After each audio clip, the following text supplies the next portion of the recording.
Les gens disent que la maison d'Irina est un paradis. Un portail doré, des voitures de luxe, des tenues de créateurs, des sourires bien affichés à chaque réception. Mais derrière ces murs brillants, je vis un enfer que personne ne voit. Je suis cette orpheline qu'on traite comme une poussière. La fille qu'on réveille à l'aube pour laver les sols, qu'on insulte à voix basse pour ne pas salir l'image parfaite de madame. Je n'ai rien. Pas de parents, pas de nom, pas même de droit à la parole. Je suis la petite, la chose, la bonne. Mais ce que madame ne sait pas, c'est que je suis bien plus qu'une servante. Je suis le secret que sa famille a enterré. Et un jour, ce secret va ressurgir. Je m'appelle Nora. J'ai 17 ans. Je vis chez madame Irina depuis l'âge de 9 ans. J'ai été recueillie après un incendie qui a tout emporté, ma maison, ma famille, mes souvenirs. On m'a dit que j'étais chanceuse d'avoir été accueillie ici. Mais la chance, dans cette maison, ressemble à une cage dorée. Irina m'a imposé des règles dès mon arrivée, pas de téléphone, pas d'amis, pas d'école. Mon travail, c'était la maison. Je devais nettoyer avant même qu'il n'y ait de la poussière, servir à table sans faire de bruit, ranger les armoires en silence, et surtout, ne jamais répondre. Chaque regard était une faute, chaque parole un affront. Elle disait souvent. Une orpheline comme toi doit remercier le ciel d'être sous un toit comme celui-ci. Son mari, Monsieur Alain, était plus distant. Il ne me frappait pas, mais il m'évitait. Comme si j'étais une gêne. Il rentrait tard, parlait peu, et me lançait parfois un regard étrange, un regard qui semblait vouloir dire quelque chose, mais quoi? Je ne l'ai jamais su. Leur fille, Elina, avait 15 ans quand je suis arrivée.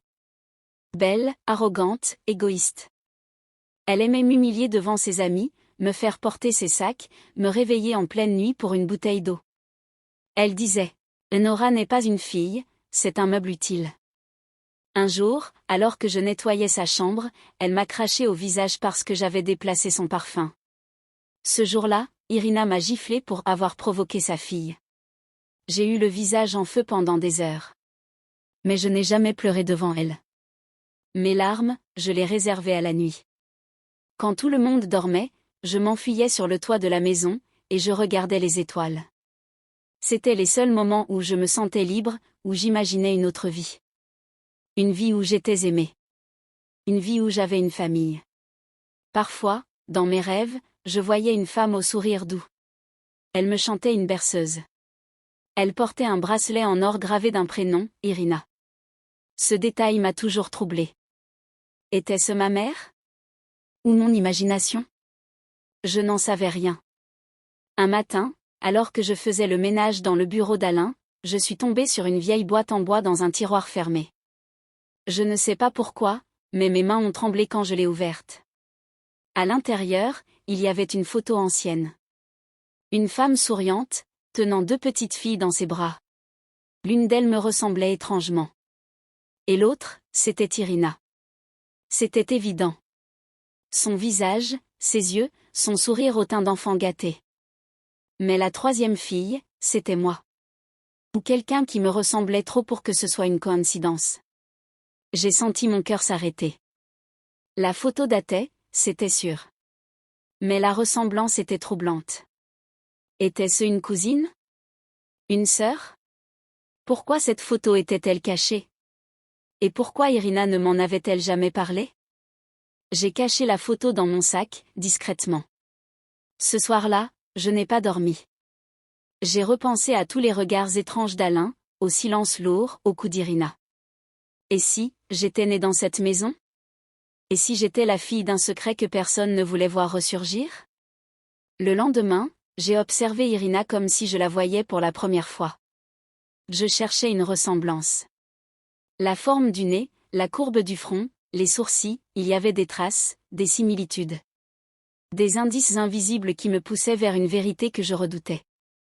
Irina a remarqué mon regard. Tu me regardes comme si tu avais vu un fantôme, a-t-elle lancé froidement. Retourne à tes tâches. Je n'ai rien dit. Mais à l'intérieur, une tempête grondait. Les jours suivants, j'ai fouillé la maison dès que j'en avais l'occasion. J'ai trouvé d'autres photos, des lettres anciennes, des documents. Des noms que je ne connaissais pas.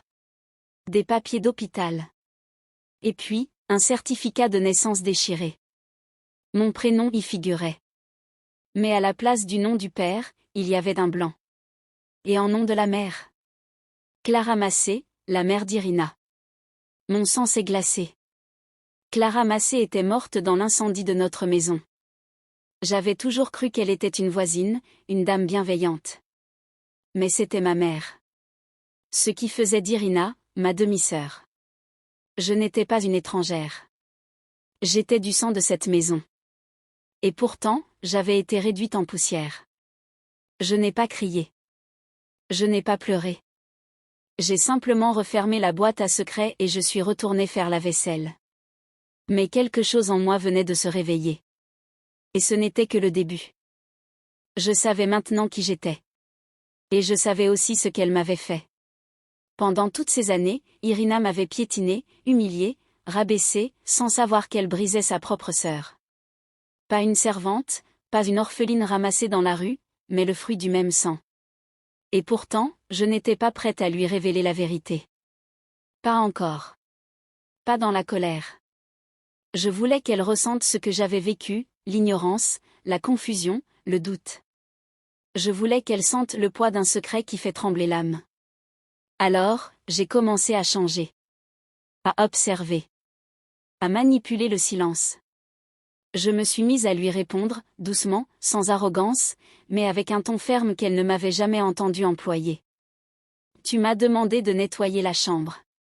Elle est déjà propre. Veux-tu autre chose? Elle m'a regardé comme si je venais de lever la main sur elle. Ses sourcils se sont froncés. Tu deviens insolente? Non, madame.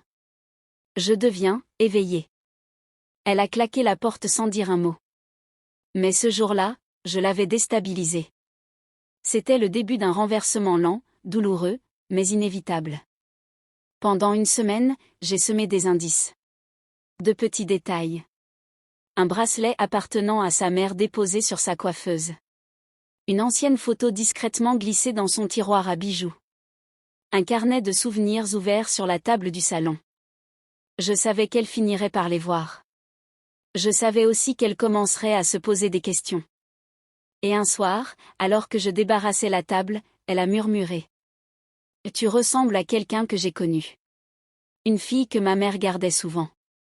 Elle est morte avec elle dans un incendie, je crois. » Je n'ai rien dit. J'ai juste fixé mon regard dans le sien. « Tu sais quelque chose, pas vrai? » Peut-être. Elle s'est levée brusquement et a quitté la salle à manger. J'ai entendu la porte de son bureau claquer. Le lendemain matin, la tension était palpable. Elle ne m'a pas crié dessus.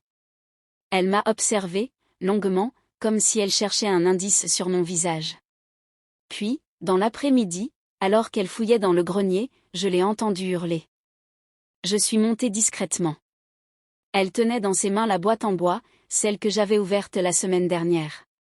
À l'intérieur, les photos, les lettres, le certificat de naissance. Quand elle m'a vue dans l'ombre, elle a balbutié. « Nora, qu'est-ce que c'est que ça ?» Je suis entrée lentement dans la pièce. La vérité, Irina. Elle a pâli. Son souffle est devenu court. « Non. Ce n'est pas possible. Tu n'es qu'une fille perdue. Une pauvre petite. Je suis Clara Massé. Fille de ta mère. Ce qui fait de toi ma sœur. » Elle a reculé comme si mes mots étaient des coups. Maman n'aurait jamais.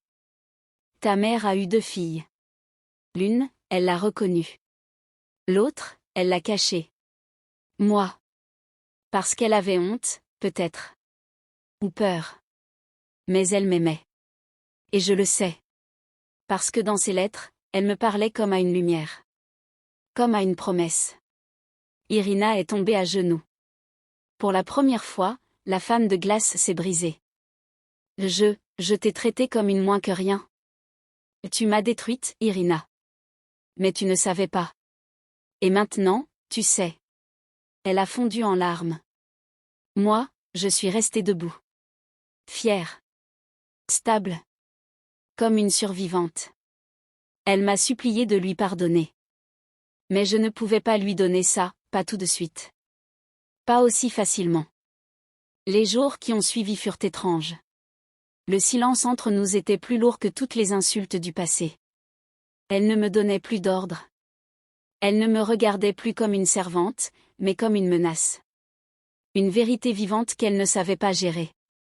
Alain, son mari, a finalement découvert ce que j'étais. Il n'a pas été choqué. En réalité, il a dit quelque chose qui m'a glacée. Je le savais depuis longtemps. Pourquoi n'as-tu rien dit? Parce qu'Irina ne voulait pas. Parce qu'elle refusait de croire que sa mère pouvait avoir un autre enfant. Elle a tout nié, même les preuves. Alors j'ai gardé le silence. Mais j'ai toujours su que tu étais spécial. Spécial? Non. J'étais brisée. Et maintenant, je me reconstruisais. Puis un matin, Irina est venue me voir. Elle portait une robe simple, sans maquillage. Elle n'était plus la femme arrogante et froide. Juste une femme brisée, perdue, en quête de rédemption. J'ai quelque chose pour toi, a-t-elle dit. Elle m'a tendu un collier en or. Le même que celui que portait notre mère sur les photos. Il est à toi. C'est le dernier bijou que maman portait avant l'incendie. Je ne voulais pas y croire. Mais je ne peux plus fuir. J'ai pris le collier. Je l'ai serré contre ma poitrine. Et pour la première fois, j'ai pleuré, pas de douleur, mais de libération. Tu n'es pas obligé de me pardonner, a-t-elle murmuré. Mais sache que je suis prête à réparer, même un peu, tout ce que j'ai détruit. Je l'ai regardé. Longuement.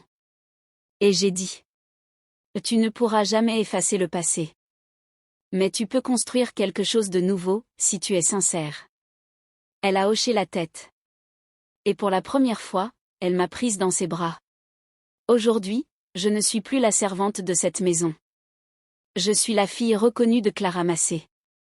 Je suis la sœur révélée d'Irina. Et même si les cicatrices sont profondes, je ne suis plus seule. Parce que la vérité finit toujours par éclater. Et le sang, lui, ne ment jamais.